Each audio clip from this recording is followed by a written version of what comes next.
Vítam vás pri sledovaní ďalšieho vydania Račianskeho magazínu. Ten dnešný bude venovaný víkendovej mega akcii Račianskému vinobraniu, na ktorom ste určite nechýbali ani vy. A ak predsa len áno, ukážeme vám, o čo všetko ste prišli. Prajem vám príjemné sledovanie.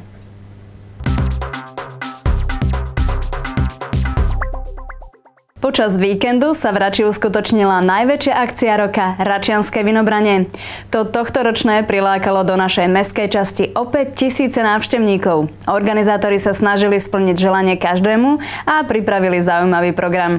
Nenechali si ho ujsť ani významní hostia a pred oboma pódiami vrela zábava dlho do večera.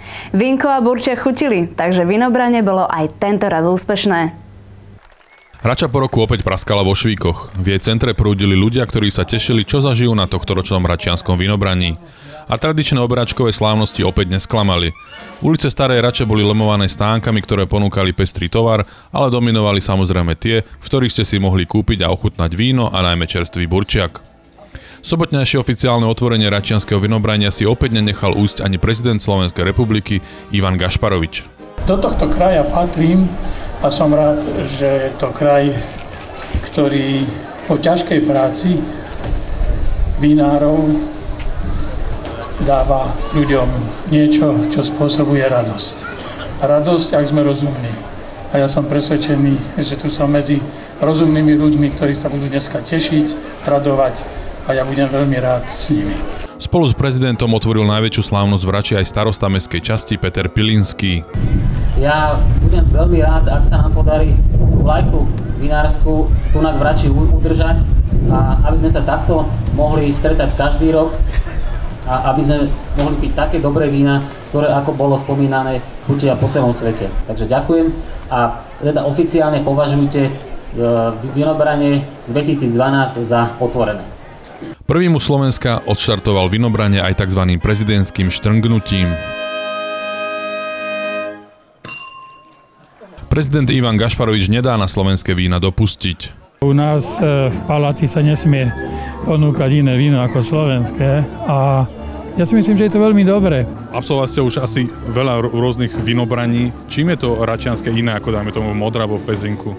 Rača má svoju takú tú charakteristiku v tom, že je rovno pod kopcom, sa to nerobí v meste, že program je, dá sa povedať, skoro vo Viniciach. Prezradil, že na vinobrania chodil aj počas mladosti. Tak určite. Keďže som ako Bratislavčan od malička, aj keď som sa tu nenarodil, tak to boli vždy naše cesty spolu. Trieda, chlapci, dievčatá, to sme na každom vinobraní. Niektorí prvýkrát ochutnali vôbec chuť vína a niekedy to aj zle dopadlo. Vymenili sa niekedy krv burčiakom? Tak to som nemenil, ale darca krvi som niekoľkonásobný. Medzi významných hostí račianskeho vinobrania patril aj veľvyslanec Spojených štátov amerických Theodore Sedgwick, mimochodom veľký znalec vín. Hoci je na Slovensku už 2 roky, do Rače zavítal po prvýkrát. Toto je poprvý raz, čo som u vás v Rači. Som veľmi šťastný, že tu môžem byť, pretože mám rád okolité mesta ako Pezinok a Modru a vlastne celú miestnu vinárskú kultúru. Je skvelé zistiť, že priamo v hlavnom meste Slovenska je taká silná vinárska tradícia. Teším sa, ako ochutnám miestne vína. Jednou z priorít račianskych obráčkových slávností je aj propagácia domácich vinárov a ich produktov. Aj preto prišli organizátori s výborným nápadom. Vopred určená komisia mala za úlohu vybrať najkrajší strapec hrozna, ale najmä určiť výrobcu najlepšieho burčiaku predávaného na račianskom vinobraní. Zozbierali sme 19 oriek od račianskych producentov, ktorých by sme vlastne týmto smerom chceli nejakým spôsobom naštartovať a trošku podporiť. Samotná súťaž prebiehala tak, že vlastne hodnotilo sa anonymne, hodnotilo sa vôňa, vzhľad burčiaku, chuť, dochuť, persistencia aj celkový dojem toho vína, alebo teda toho burčiaku. Takže môžem povedať, že víťazi si svoje prvenstvo zaslúžili. Takých 8 až 9 bielých burčiakov bolo naozaj, myslím si, že na vysokej úrovni. Úplne ten víťaz, tak to bol bezkonkurenčne najlepší teda burčiak. Dá sa povedať, že na račianskom vinobraní si ľudia u račianskych vinárov nemohli kúpiť vyslovene zlý burčiak? Z tých, čo nám odovzdali vzorky, tak myslím si, že nie. na to teda sa vieme podpísať. A kto teda vyrobil najlepší burčak tejto sezóny? Nech sa páči, zoznámte sa s vinárom Martinom Wengom. Prekvapilo vás víťazstvo? Trošku aj prekvapilo, ale hlavne ako potešilo. Po tých rokoch, čo to burčak už vlastne robím, od toho 92., kedy vlastne začali vinobrania v Rači, takže je to také trošku zadozučinenie po tých 20 rokoch. Ako sa vyrába taký ten víťazný burčak?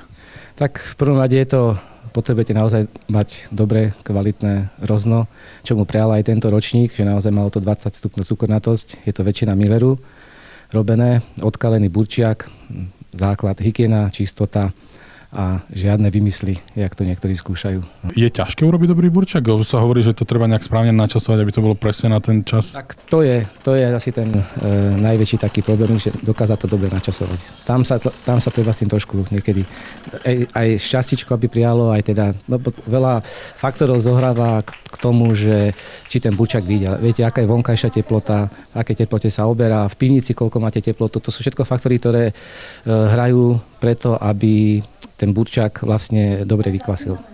Keď je nejak chladno, už to robí pomalšie a už je trošku problém napríklad. Tak nám povedzte, aký je ten váš burčak?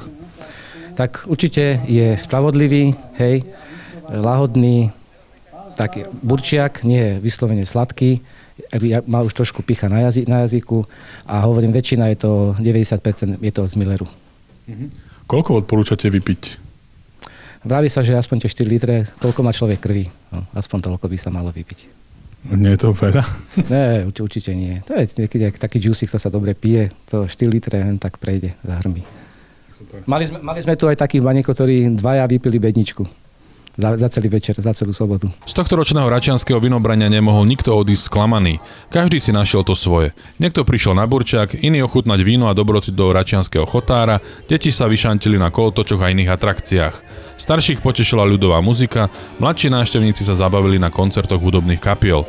Veľký záujem bolo lisovanie hrozna a najmä o čerstvo vylisovanú hroznovú šťavu. O úspechu podujatia svedčil i preplnený amfiteáter a priestor pred nemeckým kultúrnym domom. Práve na tomto pódiu moderovala program aj tvára račianska magazínu Anka Repková, ktorá v sobotu večer vystúpila aj so svojou kapelou. Ty pracuješ ako v televízii ako moderátorka, ako redaktorka, teraz si tu ako moderátorka tohto podujatia. V čom je to iné v tej práci, ktorú robíš bežne?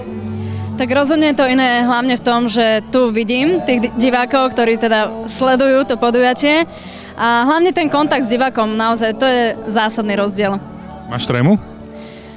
Mala som zo začiatku, teda myslela som si, že budem mať, skôr taká tréma bola doma, ale keď som prišla na pódium, tak som zistil, že pekne s kľudom, pomaličky a v podstate to ide. Je aj spätná väzba? Dostala som už jednu spätnú väzbu, že som dobrá moderátorka, takže to ma veľmi potešilo. Pretože vidíme sa v Račianskom magazíne, hej? Áno, v Račianskom magazíne. Čo sa vám tu páči teda? No, páči sa mi tu najviac varená kukurica a balóny. Samozrejme tento program, čo tu je, sme tu iba chvíľku. Pekné to tu je, počasie vyšlo. A čo, keby sa malo niečo vylepšiť, čo by ste navrhli? Nejaké také novšie kapely pre tých mladých, čo vyrastajú, tie mladé generácie a takýchto, že by sa mohli pozývať trošku viacej. Dobrá atmosféra, dobrý burčak. Takisto, hej, výborný burčiak a aj program celkom fajn zatiaľ. Chodíte každý rok, alebo ste to prvýkrát? Ja chodím každý rok. Ja som tu bola pred rokom asi prvýkrát.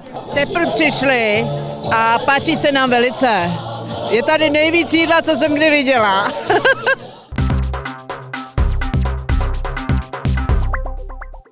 Na slovenský knižný trh prichádza takmer každý deň množstvo nových kníh, ale len málo kedy ide o zaujímavý počin slovenských autorov.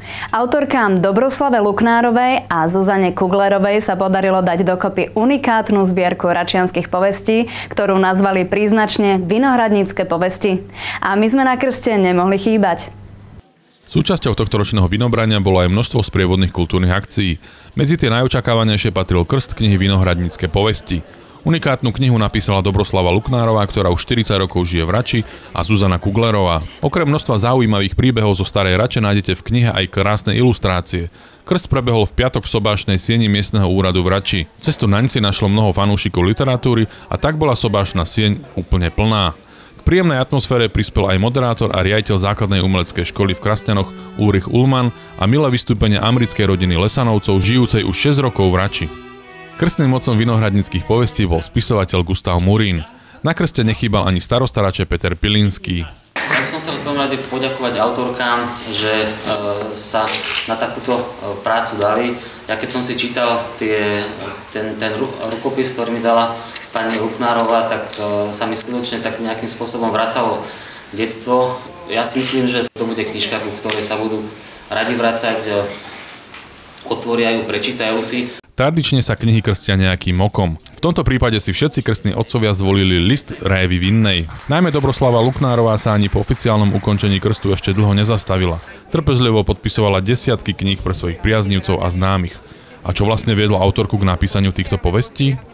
Prvý impuls bol iste v škole, keď som hľadala materiály k povestiam, regionálnym povestiam, pretože som chcela deťom priblížiť, že povesti nevznikajú len vo všetkých ostatných dedinách a mestečkách po Slovensku a všelikade inokade, ale že každá obec, dokonca veľakrát aj každá rodina má nejaké svoje vlastné príhody, ktoré sa prenášajú z pokolenia na pokolenie. Samotná knižka, tak to by som si ja veru ani nebola trúfla, ale práve vďaka priateľstvu so Zuzkou Kuglerovou sme sa do takéhoto niečoho pustili.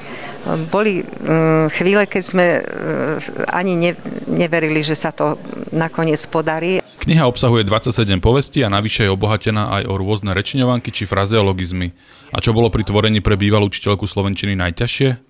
Pre mňa najťažšie bolo práve tak nejako si dostať tam ten taký hĺbší kolorit Rače, pretože račianka nie som ja. Som sa do Rače vydala a musela som sa zoznámiť aj napríklad s nárečím.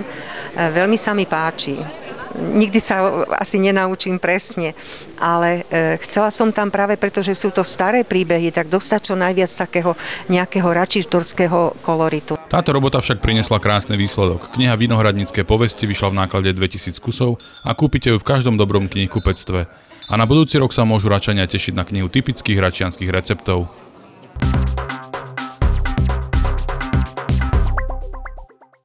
Najobľúbenejšia hra na svete, futbal, si nemohla dať pauzu ani cez oberačkové slávnosti.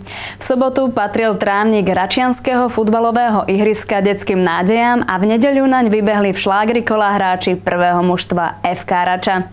A výsledky potvrdili, že víkend jednoducho patril Rači. Obráčkové slávnosti v Rači to nie sú len stánky s vínom, burčiakom či inými dobrotami. To je aj šport. My sme sa z množstva podujatí vybrali s kamerou na futbalový turnaj talentovaných drobcov. Na futbalovom ihrisku v Rači ich naháňalo loptu naozaj požehnane. A veru, že sa bolo na čo pozerať. Je tu druhý ročník memoriálu Miloša Sedramača, nestora račianskeho futbalu, takej postavičke, ktorá už asi nikdy nebude. Takže sme si aspoň takúto cestou uctili, že usporiadávame teda tento turnaj, teraz je druhý ročník.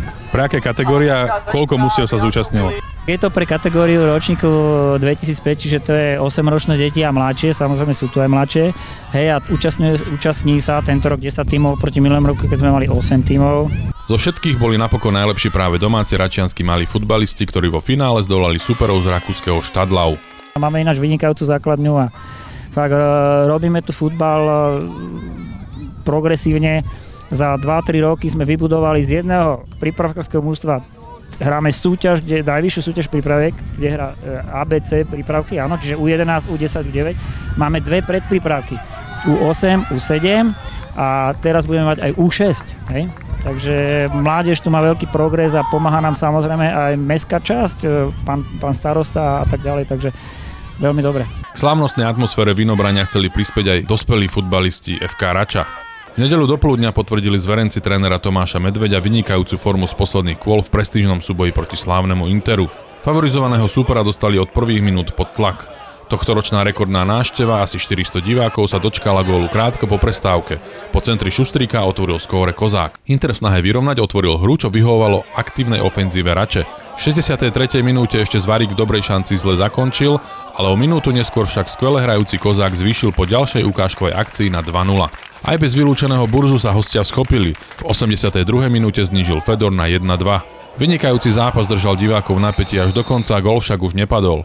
V šlágri 6. kola majstrovstiev regiónu tak Rača získala 3. víťazstvo v rade.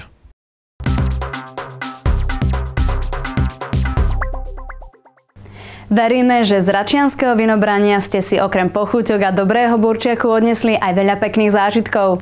Už teraz vám môžeme sľúbiť, že aj o rok sa máte na čo tešiť. Ja sa teším, že budúci týždeň vám prinesieme opäť nové reportáže. Dovtedy sa majte krásne a dovidenia.